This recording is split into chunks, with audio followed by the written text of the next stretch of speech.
Will these problems of life ever end? Has it become impossible to even sleep peacefully anymore? Every time you try to focus on something important, worries find a way to interrupt. Sometimes it's fear about the future. Sometimes it's the question, what am I going to do with my life? Other times it's, why was I even born? Does my life have any real purpose at all? You keep thinking about these questions over and over until your mind becomes trapped in an endless cycle. Sleep starts to disappear, and even when you do manage to fall asleep, the peace never comes. Your eyes close for a moment, then suddenly you're awake again, surrounded by the same thoughts, the same fears, and the same unanswered questions. What if I told you your mind isn't broken? It's just stuck in a loop it doesn't know how to exit. So don't leave this video just yet, because today we're going to explore what the Bible and the famous psychologist Carl Jung reveal about why our minds work this way, why we get stuck in these painful thought loops, and most importantly, how we can guide our minds back toward peace. Today, I'll share 5 powerful Bible verses that can bring healing to your heart, calm to your mind, and a deeper sense of peace to your life. Stay with me, because by the end, you'll have something practical, not just words. And if this message helps you, be sure to share it with your friends and family. You never know who might be silently fighting the same battle without anyone knowing. Now let's begin. Here's why overthinking gets worse exactly at night. During the day, your brain is busy, distracted. There's input constantly coming in, conversations, screens,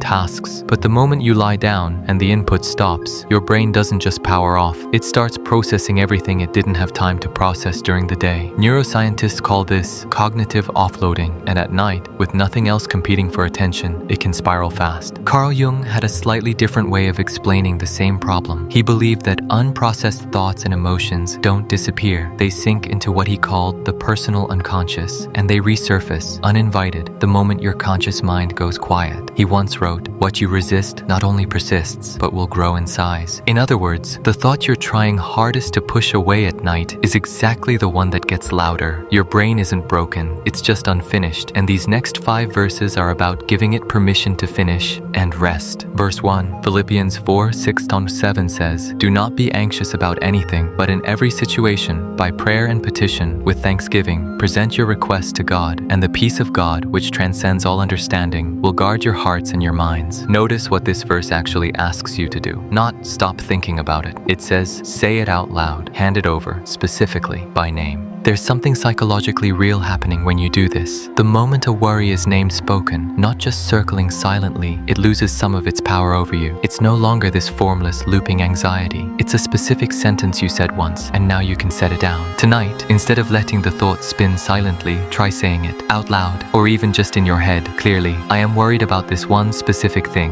then hand it over. You don't have to solve it at 1 a.m. You just have to stop carrying it alone. Verse 2, Psalm 4:8 says, "I will lie down and sleep in peace, for you alone, Lord, make me dwell in safety." This verse was written by someone being actively hunted David while running from enemies who wanted him dead, and yet he writes about sleeping peacefully, not because the danger was gone, because he stopped believing he had to stay awake to manage it. This is exactly what overthinking really is if you're honest about it. It's your mind trying to stay in control by staying alert, as if thinking about the problem hard enough, long enough, will somehow keep you safe from it. But control and safety are not the same thing. You can let go of control for 8 hours and still be safe. The problem you're overthinking will still be there in the morning, fully solvable then, and completely unsolvable at 2 a.m. with no sleep behind you. Letting go tonight is not giving up. It's choosing safety over the illusion of control. Verse 3, Matthew 6:34 says, "Do not worry about tomorrow, for tomorrow will worry about itself. Each day has enough trouble of its own." Overthinking almost never stays in the present. It time travels. It drags tomorrow's problem, and sometimes next month's problem, into tonight, a night that was never built to carry that much weight. Carl Jung actually described something very similar through what he called anticipatory anxiety, the mind rehearsing a future event so many times it starts to feel like it's already happening. Your body responds the same way to an imagined future threat as it does to a real one happening right now. This verse is drawing a boundary. Tomorrow's problem belongs to tomorrow. Tonight only has tonight's actual problems, and most nights, when you really look, there isn't one happening right now. There's just a thought about one that might happen later. Ask yourself tonight, is this actually happening right now, or am I just visiting tomorrow uninvited? Verse 4, Proverbs 3:24 says, "When you lie down, you will not be afraid. When you lie down, your sleep will be sweet." This verse uses an interesting structure after it repeats when you lie down twice, almost like it's acknowledging that lying down itself is the hard part, the moment your body stops moving and your mind is left alone with itself. Jung wrote about a concept called the shadow, the parts of ourselves we don't look at during the busy daylight hours. Fear, regret, unresolved guilt. At night, with nothing else to distract us, the shadow gets quiet space to surface. That's often what overthinking really is, not random noise, but unprocessed fear finally getting a moment to be heard. The promise in this verse isn't that the fear disappears, it's that you don't have to be afraid of lying down with it. You can acknowledge a fear honestly, without letting it run the entire night. Sweet sleep doesn't mean an empty mind, it means a mind that's stopped fighting itself. Verse 5, and the last one, Psalm 127:2. In vain you rise early and stay up late, toiling for food to eat, for he grants sleep to those he loves. This verse is almost confrontational in the kindest way. It says, all that staying up, all that mental toiling, working the problem over and over in your head, it's in vain. It's not actually producing a solution, it's just exhausting you. And then it says something that quietly reframes the entire night. Sleep isn't a reward you earn by solving everything first. It's described here as something given to those who are loved, not to those who stayed up working hardest, to those who are loved. You don't have to finish thinking through everything to be allowed to rest tonight. Rest was never the prize at the end of the worry. It was offered the whole time, underneath it. 5 verses, one real shift. Your overthinking tonight isn't a flaw, it's just an unfinished thought, looking for somewhere safe to land. If you're going to try one of these tonight, comment which verse you're holding on to. Just the number is enough. I read every single comment, especially the late night ones. If this helps, subscribe to Dream Decoded. I make these for exactly the nights you're having right now. Put your phone down after this video. Let your mind rest. I'll see you in the next one.